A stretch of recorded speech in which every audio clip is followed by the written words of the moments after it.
What's up, Acolytes? We start off this week's episode with a little bit of fan art. It's been coming from our friend Diana. It's a whole starting crew. Send it in, guys. I'll put it up. Alright, so we fired off this episode. We're going to hit up Mount Moon. Let's get right in there.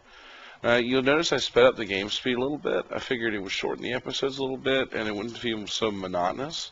So you can see the party as I've trained them since last time. Everybody's hitting level 15, except for Blue Thunder, who's only a much lower level than that, just because it's such a pain to level Magikarp at this level, especially in Nuzlocke format. So pretty much every battle, it's the same plan.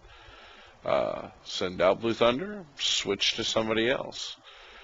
Chulan's gotten pretty decent since now she knows Hyper Fang, so she can do a lot of pain to these Zubats. Oh, and by the way, of course, this is the first Pokemon we've run into, so this is what we can catch. It's a Zubat, yeah! Actually, I used to hate Zubats when I first started playing Pokemon. But then what ended up happening is I started leveling up one in a Nuzlocke run, another different one. And Crobat is amazing. I love Crobat. One of my top favorite poison Pokemon. And so, like, Zubat now gets some mad respect from me. That's a girl, so we're going to go with a Disney princess name.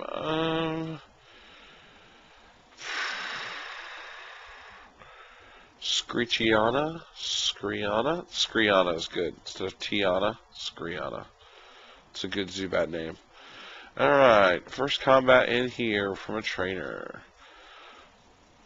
It does get a little monotonous. Now, when I'm running the emulator, when I'm training the team, when you're not watching, like I have the speed amped, so it's a little bit faster. And then when I'm recording, I'm running it at 1x speed, so it's a little slow. So I'm running it actually at a 1.75 times speed here in the video, and it really does sort of speed things up. And you can see, you know, Slash Adams is just going to eat bugs. I mean, one gust will pretty much solo shot everything at this level. So, then throw out Blue Thunder so we can get the free EXPs. Blue Thunder's back. So I figured while we were leveling and going through the cave here, and I didn't have to hit every single battle and talk to you about it, I would sort of talk to you about why I feel like Pokemon has such a good replayability. And the main reason I feel like it's always really fun is because you're going to figure out a different way to do things every time you play through. Like, especially with formats like Nuzlocke, and we'll talk about some of the different Nuzlockes. If you hear any of the kind you'd like to see me play, you should totally leave it down in the comments, and I will try to play a Nuzlocke version of that.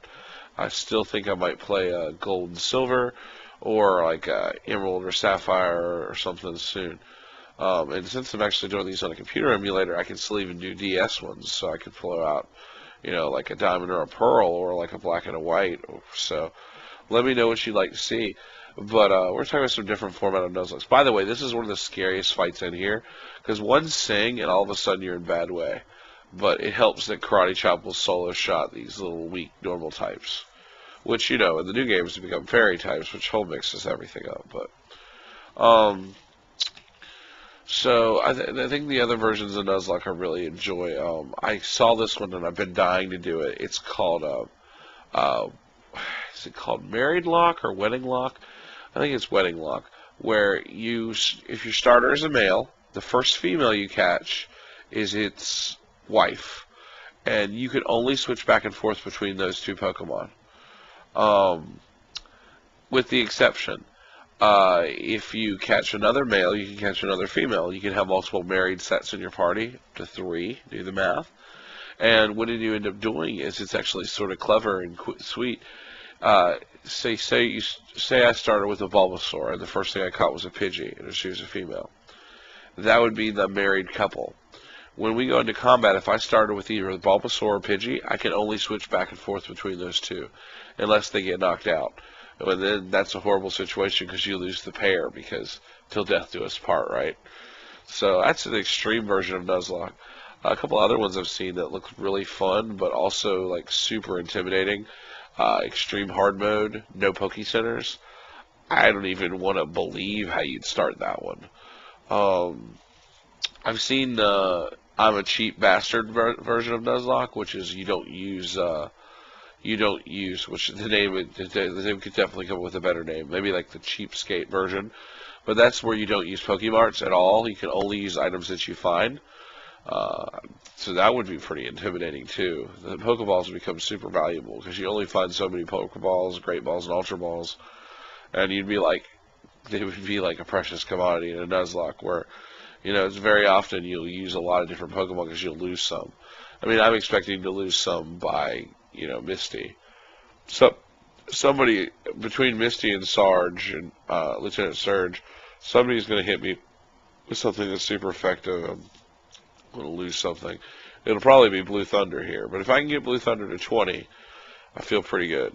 So anyway, but I mean, there's just a couple of different versions. Another version I saw is it's called the it's not really, it's a Nuzlocke, but it's called like it's what is it called? Oh my god, I can't remember off the top of my head. See, this is why I should have something written down to prepare.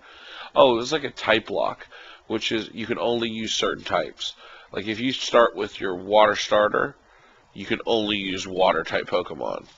Its Nuzlocke rules apply, but it's only for water type. Like you can catch other things to do HMs and TMs. Those are, they'll call them like HM TM slaves, but not TMs but HM slaves. But the only combat Pokemon you can carry are all of the same type as your starter, which I think would be pretty difficult with a couple of ones like fire. You're not going to run into many fire types right off the bat. You'd be like playing a solo run there for a while. But like grass and water, you can run into stuff more often. But a lot of these trainers, you'll see, I'm not trying to skip any of them because the EXP is nice, and I mean, it's also sort of showing you guys where they're all at. We're actually not going to get that deep in the cave. I only think we'll probably make maybe to the second level today because, when I record one of these, I record about 25 minutes worth. And now it's going to be significantly faster with the speed up I did. But, I'm going to make Mountain Moon into a two-parter because otherwise it takes a little while to sort of pound your way through there. But we're going to get through it in a bit-by-bit kind of motion. So, and it'll be fine. So, I even did some type fights, like here, where Taco Grande is fighting Caterpie. So, I mean, it's one of those things where I tried to stick to typing advantages, but I was also just trying to hit some people. Actually, I remember what I was doing here. I was actually trying to double evolve my Pokemon. So I noticed that both Taco Grande and Queen Q were pretty close to level 16, which they both evolve. So I was trying to sneak a double evolution into this combat. So I hit Taco Grande to 16, so we'll get an Ivysaur. So Queen Q just needs to hit 16. And so she's really close. So this will be close, we'll see. I don't know. I got a dumb song stuck in my head. Has that ever happened to you guys? It's real bad. It makes you just feel so awkward. Alright, so then we got the scratch. The scratch is hitting hard. Queen Q with another scratch. And there we go. Double 16, baby. Double evolution. It'll work. What is... Taco Grande is evolving.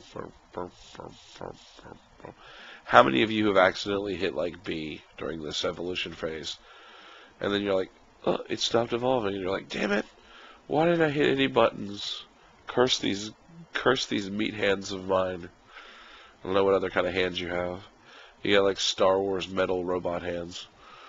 There we go. So we got a double evolution. Now, all we have to find is a Moonstone, which, guess what? Most of them are derived from Mount Moon. So I think we'll be okay.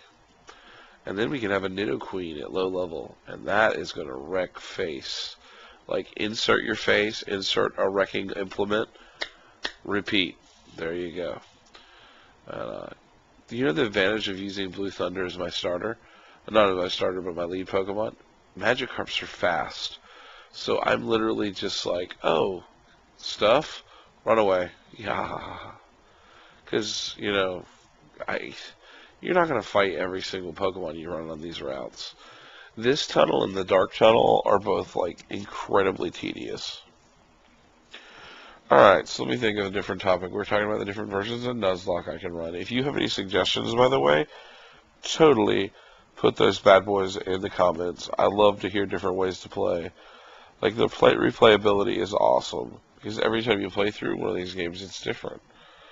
You know, like, you see the same trainers, the same Pokemon, but you never know what you're going to pick or play, or you're going to find out certain TMs are good, or you're going to be like, wow, I've never had a, you know, used this before. This is actually a really good combo. It's what makes the game different. You know, it makes it fresh. Because, I mean, some people, I don't know how some people do it. Like, I have a friend of mine who will replay through games like Dark Souls, and he'll do it like, I'm doing a buttered toast run where all I use is a shield and I'm naked.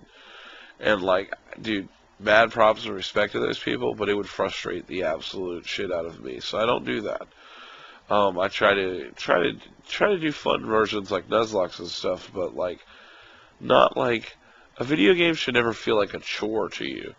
The moment you've let your game feel like a chore, put the game down for a little bit. So, I mean, because at that point, it's not necessary. You want to play something because you love it and enjoy it. You don't want to do something because you're like, ugh, this is my obligation. The moment something feels like it's a chore, step away. That's all I'm saying. There's the Hyper Fang to the Zubat, which is so great because he's one-shot Zubats. Which, if you've ever ran through any of these caves, all you say to yourself is, it would be great to have something that can one-shot a Zubat. There's the Hyper Fang, and, I can't one-shot the Ekans. Sad face. Chulon's actually really good. I have a feeling Chulon will be really good until like level 24, 25, and then it'll finally have its stats catch up with it. Oh no, though. I've seen people beat the Elite Four with Raticate. I've never taken a Raticate class level like 25. So, it's interesting to see. There's the Geodude. Let's just run.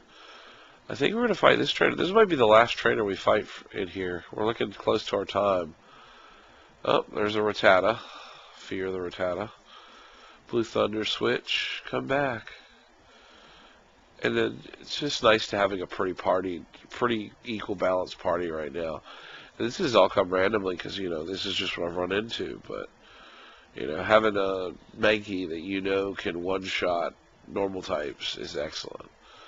Beating Beauty doing work. That's right. So, but, got a Zubat. Oh, that's, just scratch it. Yeah, that'll work. I always feel so good when I use a move I'm not sure about and I see yellow on the first hit. I'm like, yes, I yellowed it. Victory is mine. Also, had a subscriber suggest this. If you guys have any ideas for voices, because I do a lot of different random voices people know, leave it in the comments.